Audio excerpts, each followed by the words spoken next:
हाय, hello सर्वांना, नमस्कार. श्री स्वामी समर्थ. कसे आहात सगळे? मस्त ना? मस्तच राहा आणि माझे व्हिडिओ बघत राहा.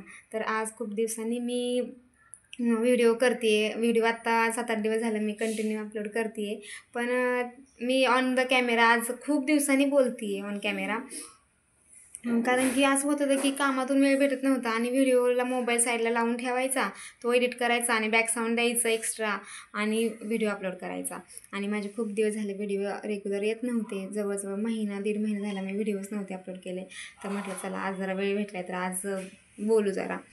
आणि आजच मला एका ताईंचा मेसेज आला आहे की व्हिडिओमध्ये गॅप ठेवू नकोस, कंटिन्यू व्हिडिओ कर. आणि त्यांचं चॅनल मॉनिटाईज झालं हे ऐकून पण खूप खूप छान वाटलं. कारण त्या पण खूप दिवसापासून त्यांचा चॅनल आहे आणि त्या खूप छान व्हिडिओज टाकतात. लहान मुलांच्या अभ्यासाचं चॅनल आहे त्यांचा, वेदूचा आई म्हणून. आणि खूप छान त्यांचं चॅनल सध्या चाललं आहे आणि मॉनिटाईज झालं आहे. त्यांचा व्हिडिओ मी आत्ता जस्ट बघितला आणि त्यांचा माझ्या व्हिडिओ खाली माझ्या व्हिडिओवर त्यांचा रिप्लाय पण आला आहे की तू व्हिडिओ कंटिन्यू कर, गॅप ठेवू नकोस, माझा चॅनल मॉनिटाईज झाला आहे. तर ताई खरंच कॉंग्रॅच्युलेशन तुम्हाला. आणि अजून असंच स्वामींच्या कृपेने तुमचे व्हिडिओ अजून भरपूर ग्रोथ होऊ द्या तुमच्या व्हिडिओची. तर खूप दिवस झाले मी व्हिडिओ नाही केला, त्यावर मला बोलायचं होतं. जवळजवळ महिना दीड महिना झाला की माझे वडील इथं आहेत आणि त्यांची ट्रीटमेंट चालू आहे. अगोदर त्यांचं डोळ्याचं ऑपरेशन होतं म्हणून त्यांना इकडे आणलं होतं मी. कारण की पुण्यात माझ्या इथे सर्वांना माहीत असेल देसाई आय क्लिनिक म्हणून खूप मोठं हॉस्पिटल आहे पुण्यातलं. आणि तिथे शिबिरमध्ये ऑपरेशन होतात फ्रीमध्ये. तर त्या शिबिरमधल्या ऑपरेशनसाठी माझे वडील आले होते. पण त्यांचं ते ऑपरेशन वेगळं निघालं. जर आपलं मोतीबिंदूचं ऑपरेशन असेल तर ते शिबिरमध्ये होतं. एक्स्ट्रा काय जर असेल डोळ्याचा त्रास किंवा वेगळं काय डोळ्याचं ऑपरेशन असेल पडद्याचं वगैरे तर ते आपल्याला एक्स्ट्रा पैसे भरून करावं लागतं. तर त्यांचं ते ऑपरेशन होतं, त्यामुळं मग त्यासाठी बाकी सगळ्या टेस्ट ते आपली जी एक योजना आहे त्यांची, मला आत्ता ते आठवत नाही योजनेचं नाव. तर त्या योजनेमध्ये महात्मा गांधी योजना आहे ती, महात्मा गांधी योजना, महात्मा गांधी जनआरोग्य, महात्मा ज्योतिबा फुले जनआरोग्य योजना. त्या योजनेअंतर्गत त्यांचं ऑपरेशन केलं. तर ते फॉर्म भरा, मग ते ॲप्रो येणार, मग आपल्याला ते ऑपरेशनला बोलवणार, मग त्यांच्या चेकअपला सारखं सारखं जावा, ह्या सगळ्या गोष्टी होत्या. जवळजवळ 1.5 महिना झाला आमचं हे चाललेलं आहे. पप्पांचं ऑपरेशन होऊन आत्ता महिना सव्वा महिना झाला. ते 8 दिवस सातारला, परत चेकअपला बोललं की परत इकडे पुण्याला, हे त्यांचं येणं जाणं सुरूच होतं ह्या गोष्टी. आणि मग त्याच्यामुळे मला परत अन्य आरोचं स्कूल सुरू झाले. मग ह्या सगळ्या धावपळीत मला व्हिडिओ करायला मिळालाच नाही. आणि वडील इकडे आले होते. मग आता वडिलांना अजून एक त्रास आहे किडनी स्टोनचा. तर त्याचं पण त्यांचं ऑपरेशन करायचं आहे. आणि त्यांना एक असं थोडक्यात म्हणजे हार्निया म्हणू आपण, की एक थोडीशी गाठ आलेली आहे, ती गाठ काढायची. आणि ते आत्ता सध्या आहेत भारती हॉस्पिटलमध्ये कात्रजला. आणि आजच त्यांचं ऑपरेशन आहे. म्हणजे त्यांना आत्ताच मला फोन आला होता भावाचा की त्यांना ऑपरेशनला घेतलेलं आहे ओटीमध्ये. तर त्यांचं आज ते ऑपरेशन. तर ह्यासाठी त्यांचं हे करा, MRI करा, CT स्कॅन करा, सोनोग्राफ्या करा, एक्सरे काढा, हे ते ह्या धावपळीमध्ये सगळे दिवस असंच म्हणजे 1-1.5 महिना गेलेला आहे आमचा. आणि अजून पण ते क्लिअर नाही आहेत. आज ऑपरेशन होईल, ह्यातून ते बरे होतील. अजून त्यांचं परत 1 महिनाभरांनी स्टोनचं ऑपरेशन आहे. आणि मी रोज ते जेव्हा इथं येतील ते सारखं त्यांचं येणं जाणं सुरूच आहे सातारावरून अपडाऊन. येतात 4-5 दिवस राहतात, दवाखान्याचं काम केलं की परत तिकडं. कारण इथं त्यांना बांधून ठेवल्यासारखं होतं आहे. साताराला कसं मोकळं वातावरण आहे, घरात मुलांना वगैरे त्यांचा वेळ जातो. आणि इथं घरातल्या घरातच त्यांना करमत नाही अजिबात. आणि इथं इतक्या दिवस मुलीच्या घरी राहणं हा पण जरा प्रॉब्लेमच असतो. कारण की सगळ्यांचे विचार एकसारखे नसतात आणि थोडेसे असतात. काही लोकांचं असं असतं की पाहुण्यांच्या घरी जाऊन राहणं, मुलीच्या घरी जाऊन राहणं तर शक्यतो कुठल्या आईबापांना इतके दिवस राहणं बरोबर वाटतच नाही. पण कधी कधी असं असतं की आपल्यावर वेळ अशी येते की आपल्याला राहणं भाग पडतं. आणि समोरची माणसं समजून घेणारे असतील तर खरंच खूप चांगलं असतं बरं का. माझे मिस्टर इतके दिवस माझे वडील, माझे मिस्टर कधीच काही बोललेले नाहीत की कशाला ते इथं आलं वगैरे, काही नाही. ते पण चांगलं सपोर्ट करतात. ते पण चेकअपला वगैरे डब्बा देणं वगैरे सगळं काम ते पण करतात. तर म्हणजे त्यांना असं काही वाटलं नाही आहे. पण मी एक सांगते तुम्हाला की मेंटॅलिटी माणसांची अशी असते. तर ते माझ्या वडिलांनाच बरोबर नव्हतं वाटत की इतके दिवस इथे राहणं मुलीच्या घरी म्हणून. पण जाऊ दे, चला आता वेळ आहे म्हणून. तर बाकीचे कोण काय बोलतील ह्या विषयावर मला बोलायचंच नाही आहे.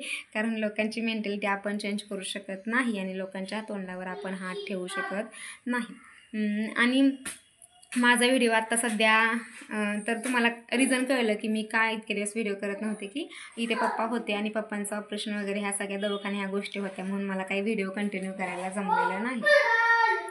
आणि एक गोष्ट मला बोलायची की पप्पांचे जेव्हा रिपोर्ट सातारमध्ये दाखवले होते सोनोग्राफीचे, तेव्हा त्यांनी सांगितलं होतं की त्यांना फक्त किडनी स्टोन आहे आणि त्याचं ऑपरेशन लवकरात लवकर तुम्ही करा.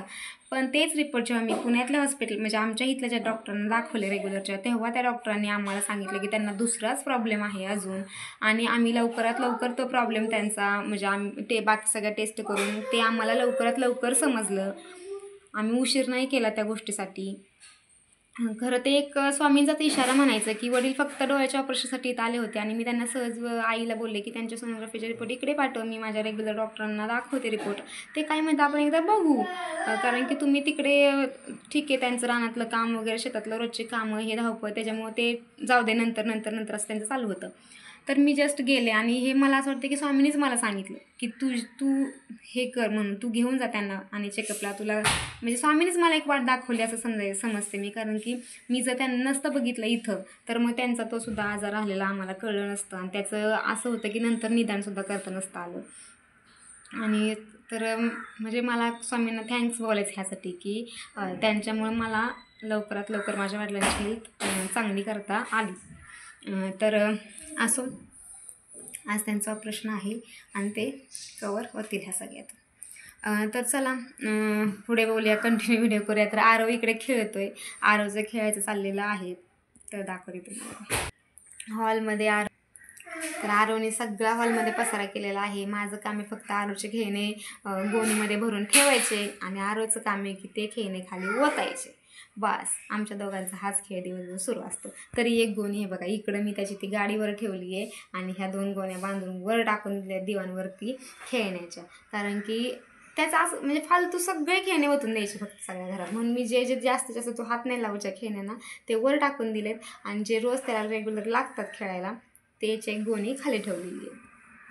आणि आरवला एवढे प्रचंड खेळणे झालेले आहेत की इकडे जा घे, तिकडे जा घे, हे आणून म्हणजे हे एक प्रकारे काय महालाड हा प्रकार आहे खरं. तर मलाच कधी कधी राग येतो, पण आता काय बोलणार, आता मी तुम्हाला माझंच पोरगे तर हे अति लाडामुळे झालं. आणि स्कूल सुरू झालेलं आहे त्याचं 12 तारखेपासून. स्कूलला त्याला आत्ता ट्युशनला वर्षभर जात होता, पण स्कूलला त्याला अजून एवढा इंटरेस्ट नाही झालेला, स्कूलमध्ये जायचा इंटरेस्ट येत नाही आहे त्याला. पण रोज तसंच जबरदस्ती त्याला पाठवावं लागतं स्कूलला. एकदा स्कूलमध्ये गेला, एंट्री केली की तो 2 तास एकदम छान बसतोय. पण जाताना सकाळी उठलं की त्याला टेन्शन येतं स्कूलचं. मम्मा स्कूलला जायचं आहे का, मम्मा स्कूलला जायचं आहे का, उद्या जाऊ, उद्या जाऊ, आज नको उद्या जाऊ. पण तरी पण मी त्याला सोडते स्कूलमध्ये. आणि तो आजारीच होता, त्यामुळे मागच्या मंडेला तो गेला होता स्कूलला, त्याच्यावरती आजच्या मंडेला गेला तो स्कूलला. आज त्याला सोडलं होतं, आठवड्याभर स्कूलला गेला नाही कारण की ताप होता त्याला. आणि एक दिवस सोडलं, पण मॅम बोलल्या त्याच्यामुळं दुसऱ्यांना पण नको ना इन्फेक्शन व्हायला, आणि त्यालासुद्धा थंड हवा आहे, बाहेर पावसाचं वातावरण आहे, त्याच्यामुळं मग त्याला सोडलंच नाही. तर आता तो कवर झाला आहे चांगला आणि आज स्कूलला गेला होता. आणि ह्या सगळ्या धावपळीत माझा मोठा भाऊ पण आजारी होता आणि त्यालासुद्धा DY पाटीलला ॲडमिट केलं होतं 5-6 दिवस. त्याच्याजवळ माझी मोठी वहिनी होती आणि माझ्या वडिलांजवळ माझा बारका भाऊ आहे आणि घरी फक्त आई आणि बारकी वहिनी आहे आणि मोठ्या भावाची 2 मुलं. तर असं चाललेलं आहे घरी. वडील पण आजारी आहेत, भाऊ पण आजारी आहे. आणि म्हणजे काय होतं की अशा वेळी आपल्याला एक मानसिक सपोर्ट लागतो. आणि ह्या सगळ्या टेन्शनमध्ये मी घरातच होते, मी फक्त घरातलंच करत होते आणि किरकोळ इकडे जा तिकडे जा, जर असेल पप्पांना टेस्ट करायला घेऊन जायचं रिपोर्ट वगैरे ह्या गोष्टी जवळच्या जवळ मी करत होते. जर कुठे लांब वगैरे जायचं होतं बावधनला रिपोर्टसाठी, परत बानेरला त्यांच्या स्कॅनसाठी त्यांच्या बानेरला जायचं होतं त्यांना घेऊन, तर ते सगळं भाऊ येत होतं त्यासाठी करायला. आणि मोठा भाऊ ह्याला DY पाटीलला ॲडमिट होता 8 दिवस, पण मला तसं त्याला बघायला किंवा त्याला भेटायला जायला भेटलंच नाही. आणि तो इकडे आला पण नाही, वहिनी पण इकडे आल्या नाही. त्या वहिनींची बहीण आहे तिथे स्वारगेटला राहते, म्हणजे माझ्या मामाची म्हणजे मोठी बहीण आहे ती मामाचीच मुलगी आहे, तर तिची छोटी बहीण म्हणजे मामाची मुलगी अजून एक आहे ती स्वारगेटला राहते. मग ते तिच्याकडे जात होते, सातारावरून यायचे, तिच्याकडे राहायचे, हॉस्पिटलचं काम करायचे, परत तिच्याकडे जायचे, तिथून घरी जायचे. माझ्याकडे तर ते आलेच नाही, कारण त्यांना माहिती आहे इथं वडिलांचं आधीच ही करते, परत हिला नको त्रास, हिच्या घरचे परत काय बोलतील म्हणून मग तो इकडं आलाच नाही. मला तो इथं असून सुद्धा त्याला भेटायला जायला मिळालं नाही मला, कारण की आरवला घेऊन इथून तिकडे जाणं मला पॉसिबल होत नव्हतं. आणि इथं पुण्यात असं आहे की माणूस सातारला जाऊन येईल, पण पुण्यात फिरायचं म्हणलं की ते ट्रॅफिक आणि ते लय अवघड, त्यामुळे मी एकटी गेलेच नाही आणि आम्हाला जायला भेटलंच नाही, कारण तेव्हा पप्पा पण इथं होते. तर असो, आता जाईनच, सातारला जायचंच आहे मला. खूप दिवस झालं चाललंय मला जायचं तर जाणारच आहे. आता पप्पांना इथं आणतील 2 दिवसांनी. ऑपरेशन, आज ऑपरेशन आहे, उद्या किंवा परवा त्यांना सोडतील. मग पप्पांना इकडं आणतीलच, म्हणजे आणावंच लागेल. जर चेकअपला वगैरे परत लगेच जायचं असेल, बोलवलं असेल डॉक्टरने, तर मग त्यांना इथेच ठेवणार आहे. जर डॉक्टर बोलले की 8-15 दिवसांनी या परत, आणि त्यांची जर हेल्थ चांगली असेल, चांगले कवर करत असतील ते, तर मग त्यांना घरी पाठवून देणार. आणि हा विषय की माझ्या वडिलांचं पहिल्यापासून असं आहे की शेती घर, शेती घर, शेती घर, तिसरं काहीच नाही. शेती एके शेती, घर एके घर.